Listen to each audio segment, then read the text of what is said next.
നിങ്ങളുണ്ടായെന്നേ ഉള്ളമ്മച്ചി. അവനുമായിട്ട് എനിക്കൊരു ബന്ധവുമില്ല അമ്മച്ചി. അവൻ എന്നെ ഇഷ്ടമല്ല, എനിക്ക് വണ്ണം കൂടുതലാണെന്നും പറഞ്ഞു. ചേച്ചി എന്നെ വിളിച്ച് കംപ്ലൈന്റ് പറഞ്ഞു, ഇവനെ റോഡിൽ കൂടെ പോകുന്നതിനെ ഒരു കടയിൽ പോലും കൊണ്ടുപോകാൻ പറ്റത്തില്ല, പെണ്ണുങ്ങളെ നോക്കി നിപ്പാന്ന് എപ്പോഴും. യവനാ മോള് കണ്ടുകൊണ്ട് പെരയിൽ നിന്നിച്ചിറങ്ങുന്നത് അവൻ്റെ ചേട്ടത്തെ കെട്ടിപ്പിടിച്ചുകൊണ്ട് അടുക്കളയിൽ നിൽക്കുന്നത്. മോള് മിണ്ടാതെ മോടെ റൂമിൽ പോയി. താര മാനസിക രോഗിയാണ്, ഇതിലോ പറയുന്നത് വിശ്വസിക്കരുത്. ഗിരീഷിനെ കുറിച്ച് നിങ്ങൾക്കെല്ലാം അറിയാവുന്നതല്ലേ, ഇങ്ങനെയാണ് അവര് പറഞ്ഞു വരുത്തുന്നത്. ചോദിച്ച സ്ത്രീധനം കൊടുത്താണ് താരയെ ഗിരീഷിന് കെട്ടിച്ചു കൊടുത്തത്. പക്ഷേ കിട്ടിയ പണം മുഴുവൻ അയാൾ ദൂർത്തടിച്ചു കളഞ്ഞു. താര അവസാനത്തെ വഴി എന്നോണം ഭർത്താവിനെയും കൂട്ടി ഗൾഫിലേക്ക് പോയി രക്ഷപ്പെടാനുള്ള അവസാനത്തെ വഴി തേടി. അവിടെ വെച്ച് ഭർത്താവിന്റെ തനിസ്വരൂപം ഒരിക്കൽ കൂടി അവൾ കണ്ടു. പല സ്ത്രീകളുമായുള്ള വഴിവിട്ട ബന്ധങ്ങൾ. പക്ഷേ എല്ലാം അവൾ ക്ഷമിച്ചു, സഹിച്ചു, 2 കുഞ്ഞുങ്ങൾക്ക് വേണ്ടി. പക്ഷേ അവൾ ഒരിക്കൽ ആ ഞെട്ടിക്കുന്ന കാഴ്ച കണ്ടു. ഒരു ഭാര്യയും കാണാൻ ആഗ്രഹിക്കാത്ത വൃത്തികെട്ട ഒരു കാഴ്ച. പിന്നെ അവൾ 2 കുട്ടികളെയും കൂട്ടി ജീവിതം അവസാനിപ്പിച്ചു. എന്തായിരിക്കും താരയെ അത്രയ്ക്ക് വേദനിപ്പിച്ച ആ കാഴ്ച? താരയുടെ അമ്മയല്ലേ ഇതെന്ത് സംഭവിച്ചതെന്ന് പറയും. സംഭവിച്ചതെന്ന് പറയാൻ, മോള് 2ാമത്തെ പ്രസവം കഴിഞ്ഞ 42-ന് അവരുടെ വീട്ടിൽ പ്രശ്നം ഉണ്ടായി. അവൻ്റെ ചേട്ടനടിച്ച് അവൻ്റെ പെങ്ങളുടെ അമ്മാവിയമ്മ അടിച്ച്. അപ്പോൾ എന്നെ വിളിപ്പിച്ച്, അമ്മച്ചി ഇങ്ങോട്ട് എനിക്ക് തീരെ വയ്യ അമ്മച്ചി എന്ന് പറഞ്ഞു. അങ്ങനെ ഞാൻ ചെല്ലുമായിരുന്നു. ചെല്ലുന്ന അന്ന് ഗിരീഷുമായിട്ട് മോടെ ഭർത്താവുമായിട്ട് ഫോണകത്ത് സംസാരിച്ച കൂട്ടത്തിൽ മോള് പറഞ്ഞ് എനിക്കിവിടുന്ന് മാറണം. അപ്പോൾ അടിച്ചു കഴിഞ്ഞപ്പം ഞാൻ പറഞ്ഞു, ഗിരീഷേ ഇനി മോളെ ഇവിടെ നിർത്താൻ പറ്റത്തില്ല, എൻ്റെ മോളെ ഭർത്താവ് ദുബായിലാണ്. അപ്പം ഞാൻ പറഞ്ഞു, എൻ്റെ മോളെ ഇനി കൊല്ലാൻ നിർത്തേക്കത്തില്ല, ഞാൻ എൻ്റെ വീട്ടിൽ കൊണ്ടുപോകും, അല്ല ഞാൻ വാടക വീടെടുത്ത് മാറ്റുമോ, അമ്മ പോകണ്ട അവിടെ നില്ല, ഞാൻ വന്നിട്ട് പോയാൽ മതി. അങ്ങനെ അവൻ വന്ന് ഞങ്ങൾ 2 വീട് പോയി കണ്ട്. ആ വീട്ടിൽ അവനവിടെ താമസിപ്പിച്ചേക്കുമായിരുന്നു. അപ്പം മോള് പറഞ്ഞ് അവനോട് ഇനി പോകണ്ട, നാട്ടിൽ ജോലി ചെയ്ത് നമുക്ക് കടം വീട്ടാം, ഇനി പോകണ്ടെന്ന് പറഞ്ഞപ്പോൾ അവൻ പോകുന്നില്ല പറഞ്ഞ് നിന്നിട്ട് സമയമായപ്പോൾ അവന് ഏതോ ഒക്കെ പറഞ്ഞ് മോളോട് സംസാരിച്ച് അവൻ കയറി അങ്ങ് പോയി. എൻ്റെ മോളുമായിട്ട് അവനൊരു ബന്ധവുമില്ല. ഭർത്താവ് എന്നോട് എൻ്റെ മോള് പറഞ്ഞത്, അമ്മച്ചി എനിക്ക് 2 കുഞ്ഞുങ്ങളുണ്ടായെന്നേ ഉള്ളമ്മച്ചി, അവനുമായിട്ട് എനിക്കൊരു ബന്ധവുമില്ല അമ്മച്ചി, അവൻ എന്നെ ഇഷ്ടമല്ല, എനിക്ക് വണ്ണം കൂടുതലാണെന്നും പറഞ്ഞ്. എൻ്റെ മോള് പറഞ്ഞ, അമ്മച്ചി ഞാൻ അമ്മച്ചിയോടൊരു കാര്യം പറയട്ടെ, ഞാനിപ്പോൾ പറയാനായിട്ടിരുന്നതാണ്, നേരത്തെ പറയണമെന്ന് പറഞ്ഞിരുന്നതാണ്. യമന മോള് ദുബായിൽ നിന്ന് വന്നു. യവൻ്റെ വീട്ടിൽ 5-ാം മാസത്തിൽ വന്നപ്പോൾ യവനും അവിടെ ഉണ്ടായിരുന്നു. യവന മോള് കണ്ടുകൊണ്ട് പെരയിൽ നിന്നിച്ചിറങ്ങുന്നത് അവൻ്റെ ചേട്ടത്തെ കെട്ടിപ്പിടിച്ചുകൊണ്ട് അടുക്കളയിൽ നിൽക്കുന്നത്. മോള് മിണ്ടാതെ മോടെ റൂമിൽ പോയി. പിന്നെ അതിനെപ്പറ്റി ഒന്നും സംസാരിച്ചിട്ട് മോള് നടന്നും കരയുമ്പോഴെല്ലാം ചെന്താ മക്കളെ കരയുന്ന ഒന്നുമില്ല, പ്രസവം കഴിയട്ടെ ഒന്നുമില്ല ഇങ്ങനെ പറയുന്നത്. പ്രസവം കഴിഞ്ഞ് 42-ൻ്റെ അന്നാണ് മോള് പറയുന്നത്, അവൻ്റെ ചേട്ടത്തിയെ കെട്ടിപ്പിടിച്ചുകൊണ്ട് നിന്ന കാരണം അമ്മച്ചി എനിക്ക് നീ ബന്ധം വേണ്ട. അവനെ വിളിച്ചിട്ട് എപ്പോഴും ദുബായി നിൽക്കാൻ പറയും, നീ ബന്ധം പിരി, എനിക്ക് ബന്ധം വേണ്ട, നീ കയറി വാ എന്ന് അവനെ വിളിച്ച് മോള് നിരന്തരം പറയും. എൻ്റെ മോക്ക് ഞങ്ങൾ 15 ലക്ഷം രൂപയോ 55 പവനും വെങ്കല പാത്രവും ഒരു വാഹനവും കൊടുത്ത. ഇതെല്ലാം അവൻ നശിപ്പിച്ച്. ഇപ്പം എൻ്റെ മോടെ കാതിലൊരു പൊട്ടുകമ്മലും പോലും ഇല്ലാതെ ജീവനെടുത്ത അവനും അവൻ്റെ ചേട്ടത്തെയും കൂടെ എൻ്റെ മോടെ ജീവനെടുത്ത. അല്ലാതെ പിന്നെ അകത്ത് എല്ലാവർക്കും അന്ന് രാവിലെ ഈ മരിക്കുന്ന അന്ന് രാവിലെ 10 മണിക്ക് അവൻ്റെ വീട്ടിൽ ചെന്നിട്ട് പറഞ്ഞേ, ഞാനും എൻ്റെ കുഞ്ഞുങ്ങളും കൂടെ ഇവിടെ താമസിക്കാൻ പോവുക, ഗിരീഷ് വൈകിട്ട് വരും എന്ന് പറഞ്ഞപ്പോൾ അവിടെ ചേട്ടത്തി കഥോ വലിച്ചടച്ചിട്ട് പറയുന്നത്, അല്ല കുടുംബ വീട്ടിൽ. ഇപ്പൊ വാടക വീട്ടിലാണ് താമസിക്കുന്നത്. വാടക വീട്ടിൽ നിന്ന് ഗിരീഷ് വരുന്നെന്ന് പറഞ്ഞല്ലോ എന്ന് പറഞ്ഞാൽ അവൻ്റെ ചേട്ടൻ്റെ ഷെയർ കൊടുത്ത്, അവൻ്റെ പെങ്ങളുടെ ഷെയർ കൊടുത്താലും ചേട്ടത്തിക്ക് ഇവിടെ സ്ഥാനം. ചേട്ടത്തിക്ക് ഏതൊരു പെണ്ണ് സഹിക്കും. അവനൊരു ഭർത്താവാണോ? ഭർത്താവല്ല. ഭർത്താവ് അവൻ്റെ ചേട്ടത്തിക്കാ ഭർത്താവ്, എൻ്റെ മോടെ ഭർത്താവല്ല. അങ്ങനെ ക്രൂരമായ ഒരുപാട് മോള് സഹിച്ച അഭിമാനിയാ. ഈ ലോകത്തൊരു പെൺപിള്ളേരുമില്ല ഇത്ര അഭിമാനികൾ. 2 മക്കളില്ലായിരുന്നു? 2 മോള് എന്നോട് പറയും, അമ്മച്ചി ബന്ധം പിരിഞ്ഞ് ഞാൻ പൊന്നുപോലെ എൻ്റെ മക്കളെ വളർത്തി ഞാൻ അവൻ്റെ മുമ്പിൽ ജീവിച്ച് കാണിക്കുമെന്ന് പറഞ്ഞു. യവൻ്റെ ചേട്ടത്തിയുടെ സംസാരത്തിലും യവൻ്റെ സംസാരത്തിലുമാണ് എൻ്റെ മോളത് ചെയ്യാൻ കാര്യം. വഴക്കുണ്ടായിരുന്നു അന്നത്തെ ദിവസമേ?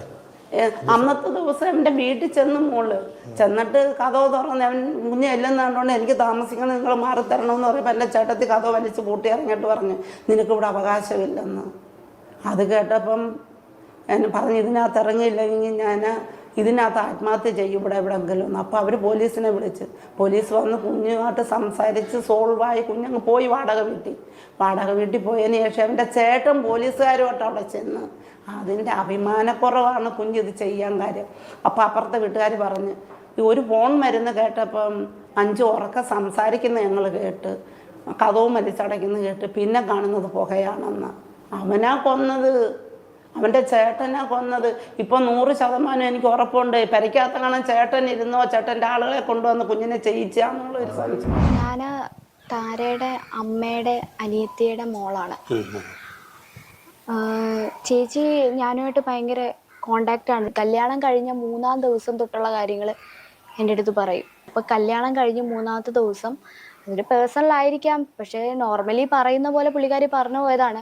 മോളെ ഞാൻ ചേട്ടനെ ചോറിനാൻ വിളിച്ചു, പക്ഷേ ചേട്ടനിപ്പോൾ വേണ്ട, ചേട്ടനിപ്പോൾ കഴിക്കുന്നില്ല, നീ ആ താര കഴിച്ചോ എന്ന് പറഞ്ഞു. കല്യാണം കഴിഞ്ഞ് 3-ാമത്തെ ദിവസമാണ്. ഇതുപോലെ ചേട്ടൻ്റെ ഭാര്യ, അപ്പം ഇവർ രേഷ്മ എന്നാണ് അവരുടെ പേര്, അവർ ചോറിനാനായിട്ട് ഗിരീഷിനെ വിളിച്ചപ്പം ഓടിച്ചെന്ന് ഗിരീഷ് ചോറുണ്ട്. അതുവരെയും താര വിളിച്ചുകൊണ്ടിരിക്കുക, എൻ്റെ ചേച്ചി സഹോദരി വിളിച്ചുകൊണ്ടിരിക്കുക, ബാ ചേട്ടാ നമുക്ക് ഒരുമിച്ചിരുന്ന് കഴിക്കാം. അത് ഏതൊരു പെണ്ണും ആഗ്രഹിക്കുന്നതാണ്, കല്യാണം കഴിഞ്ഞ് പുതുമോടിയിൽ നിൽക്കുന്നത് ഏതൊരു പെണ്ണും. അപ്പോൾ ഇങ്ങനെ വിളിച്ചു പറഞ്ഞപ്പോൾ എൻ്റെ കൂടെ ഇരുന്നില്ല മോളെ, എനിക്ക് ചേച്ചിക്ക് എന്തോ ഒരു വിഷമം പോലെ വന്നു. അങ്ങനെ പല കാര്യങ്ങളും ചേച്ചി പല രീതിയിൽ കണ്ടിട്ടുണ്ട്. അതുമല്ല ഇവർ അടുക്കളയിൽ പല രീതിയിലും ഒരു പെണ്ണ് അല്ലെങ്കിൽ ഭാര്യ കാണാൻ പറ്റാത്ത കണ്ണിൽ കൂടെ പല കാര്യങ്ങളും കണ്ടിട്ടുണ്ട്. ചേട്ടത്തിയുമായിട്ട് എന്തോ അവിഹിതം അങ്ങനെ ചേട്ടത്തിയായിട്ട് അവിഹിതമുണ്ട്. അത് 100% പറയാൻ പറ്റും. ആ അവിഹിതമാണ് ഇന്ന് എൻ്റെ ചേച്ചി എനിക്കത് പറയാൻ പറ്റുന്നില്ല. ആ ഒരു സംഭവത്തെക്കുറിച്ച് എനിക്ക് പറയാൻ പറ്റുന്നില്ല. ഇന്ന് ഈ ഒരു അവസ്ഥയിൽ എത്തിച്ചത് ഈ അവിഹിതമാണ്. ഫസ്റ്റ് ഈ അവിഹിതം, അവരുടെ കള്ളത്തരങ്ങൾ എന്ത് കണ്ടുപിടിച്ചാലും താര മാനസിക രോഗിയാണ്. ഇവരുടെ ഒരു കൂട്ടം ആളുകളുണ്ട്. ആ റോഡ് ഇവരുടെ വീട് ഒരു കട്ടത്തിൻ്റെ നടുക്കൊക്കെയാണ്. ആ ഒരു പർട്ടിക്കുലർ ഏരിയയിലുള്ള ആളുകൾ എല്ലാവരും ഇവർ സ്പ്രെഡ് ചെയ്തേക്കുവാണ്. താര എന്ത് കാര്യം പറഞ്ഞാലും താര മാനസിക രോഗിയാണ്, ഇവർ പറയുന്നത് വിശ്വസിക്കരുത്. ഗിരീഷിനെ കുറിച്ച് നിങ്ങൾക്കെല്ലാം അറിയാവുന്നതല്ലേ, ഇങ്ങനെയാണ് അവർ പറഞ്ഞു വരുത്തുന്നത്. ഈ അവിഹിതം പിന്നെ എൻ്റെ ചേച്ചി പട്ടിണിക്ക് വരെ ഇട്ടിട്ടുണ്ട് ഇവർ. അങ്ങനെ ആഹാരത്തിന് വരെ കണക്ക് പറഞ്ഞിട്ടുണ്ട് ഇവരുടെ അമ്മായിയമ്മ. താര ഒരുപാട് കഴിക്കുന്നുണ്ട്, പല ഇത്രയും കഴിക്കരുത്, എന്തെങ്കിലും സാധനങ്ങൾ സ്പെഷ്യലായിട്ട് വെച്ചാൽ പോലും എൻ്റെ ചേച്ചിക്ക് കിട്ടാറില്ല. ഇവരാരും കാണാതെ വരെ ഇവർ ആഹാരം കഴിക്കുന്ന ചേച്ചി. അത്രയും ഒരുപാട് കൊടിയ പീഡനം കൊണ്ട് എൻ്റെ ചേച്ചി അവിടെ നിന്ന് ഇറങ്ങിപ്പോയത്. അത്രയും ഇവൻ ചേച്ചി യൂസ് ചെയ്യായിരുന്നു. ഇവന് സ്വർണവും പൈസയുമായിരുന്നു മെയിൻ വേണ്ടത്. എന്നാൽ ഇവനെക്കുറിച്ച് അന്വേഷിക്കുമ്പോഴോ ഇവൻ മാന്യനാണ്, ഇവൻ നല്ലവനാണ്, ഇവന് കെട്ടിച്ചു കൊടുത്തോന്നാണ് പറയുന്നത്. കെട്ടിച്ചെന്നപ്പോഴും എടുത്താൽ പൊങ്ങാത്ത കടങ്ങൾ എൻ്റെ ചേച്ചിക്ക്, എന്നിട്ടും ചേച്ചി കൊടുത്ത് എല്ലാത്തിനും ചേച്ചിയെ എൻ്റെ ജീവിതം അല്ലേന്ന് പറഞ്ഞ എല്ലാ കാര്യങ്ങളും വളയും സ്വർണവും എല്ലാം ഗിരീഷിന് വേണ്ടിയിട്ട് കൊടുത്തിട്ടും അവന് എടുത്താൽ പൊങ്ങത്തില്ല. കടം അവന് എപ്പോഴും ചേട്ടനും ചേട്ടൻ്റെ ഭാര്യയും സേഫ് ആക്കണം, അവൻ്റെ പെങ്ങളെ ബന്ധമുണ്ട്. ഇവൻ ഗൾഫിലും ബന്ധമുണ്ട്. ഇവര് ഗൾഫിലാണ്. ചേച്ചി എന്നെ വിളിച്ച് കംപ്ലൈൻറ്റ് പറഞ്ഞു, ഇവനെ റോഡിൽ പോകുന്നതിനെ ഒരു കടയിൽ പോലും കൊണ്ടുപോകാൻ പറ്റത്തില്ല, പെണ്ണുങ്ങളെ നോക്കി നിൽപ്പാണ് എപ്പോഴും ജോലി. അവിടെ അവിഹിതം ഉണ്ടായിരുന്നു. ചേച്ചി എൻ്റെ അടുത്ത് പറഞ്ഞു, ഇവിടെയും പെണ്ണുങ്ങളുമായിട്ട് ആ മോളെ കണക്ഷൻ, എനിക്ക് ഈ ജീവിതം വേണ്ടാന്ന് വരെ കരഞ്ഞ് എൻ്റെ അടുത്ത് പറഞ്ഞിട്ടുണ്ട്. ഇവൻ്റെ ഈ അവിഹിതം കൊണ്ടാണ് ഈ ചേച്ചി ഗൾഫിലും പോയത്. ചേച്ചി എന്നിട്ടും ജോലി വരെ അവിടെ ചെയ്യാൻ ശ്രമിച്ചിട്ട് പോലും ഇവൻ്റെ ഈ അവിഹിത ബന്ധങ്ങളും മറ്റ് കടബാധ്യതയും മറ്റ് പ്രശ്നങ്ങളും ഇവരുടെ അമ്മ നിരന്തരം വിളിച്ച് ചേച്ചിയെ ഭീഷണിപ്പെടുത്തലുള്ളത് കൊണ്ടാണ് ചേച്ചി അവിടുത്തെ ജോലി വരെ നിർത്തി ഇവനെന്നും പറഞ്ഞ് കിടന്നിട്ട് ഇവന് വിളിക്കും. ഇവൻ വിളിച്ചിട്ട് ഇവരെ ഒരു സ്നേഹ ഒരു ഇതുമായിട്ട് സംസാരിച്ചിട്ടില്ല. അച്ഛൻ പറയും ഇത് നിങ്ങൾ അറിഞ്ഞിരുന്നില്ലേ ഇങ്ങനെ വീട്ടിൽ പ്രശ്നമുള്ളത്? വീട്ടിൽ പ്രശ്നമുണ്ടെന്ന് മോൾ എൻ്റെ അടുത്ത് പറഞ്ഞായിരുന്നു. പിന്നെ എൻ്റെ ഭാര്യ പറഞ്ഞു, അതുപോലെ അവിടെ കൊച്ചി ഇതുപോലെയുള്ള പ്രശ്നങ്ങളൊക്കെയാണ്. അങ്ങനെ അവർ വാടക വീടെടുത്ത് കൊടുക്കുവാണ്. ഇങ്ങനെ സ്ത്രീകളുമായിട്ട് അവർ അയൽപ്പക്കത്തുള്ള ആൾക്കാരാണ്. മോൾ അവിടെ താമസിച്ചു കഴിഞ്ഞാൽ അവർക്ക് ആർക്കും അവിടെ കയറാനൊക്കത്തില്ല, പറ്റത്തില്ല. അതുകൊണ്ട് എല്ലാവരും കൂടെ മാനസികരോഗിയാക്കി വെച്ചിരിക്കുകയാണ് എൻ്റെ മോളെ. അങ്ങനെയാണ് ഇപ്പം ഈ സംഭവം നടന്നതെന്ന് അവിടെ പോയി. അവിടെ ചെന്ന് ഇതുവരെ സംസാരിച്ചപ്പോഴാണ് ഈ വിഷയങ്ങളുണ്ടായി. പോലീസുകാരെ വിളിപ്പിച്ച് പോലീസുകാരവിടെ വന്ന് അത് കഴിഞ്ഞ് ഞാൻ വാടകയ്ക്ക് താമസിക്കുന്ന വീട്ടിൽ എൻ്റെ മോളും പിള്ളേരുമായിട്ട് അവിടെ വന്ന് വണ്ടിക്കകത്ത് വന്ന് ഇറങ്ങി. അതിൻ്റെ പുറകിൽ പോലീസുകാരും വന്ന് അവൻ്റെ ചേട്ടനും വന്ന് വഴി കാണിച്ചു കൊടുക്കാൻ.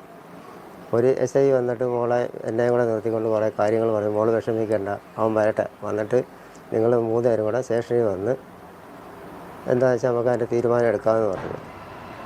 എന്നിട്ട് എൻ്റെ അടുത്ത് പറഞ്ഞു, ഞാൻ അന്നേരം പറഞ്ഞു മോളെ സമാധാനം കൊടു, അവൻ വരട്ടെ. ഞാനും പറഞ്ഞു വരട്ടെ, മോളെ അതിമോഹമൊന്നും കാണിക്കരുത് എന്തെല്ലാം പറഞ്ഞ് ഒരു 3:15 ഞാൻ പുറത്തോട്ടൊന്ന് പോയി. പുറത്തോട്ട് പോയിട്ട് തിരിച്ചു വന്നപ്പോഴാണ് ഒരു പിള്ളേർ വന്ന് എൻ്റെ അടുത്ത് പറഞ്ഞു അവിടെ പോകുമെന്ന് വെച്ചാൽ. അങ്ങനെ ഞാൻ അവിടെ നിന്ന് വന്ന് നോക്കിയപ്പോൾ ഇവിടെ എല്ലാം സംഭവം നടന്നു.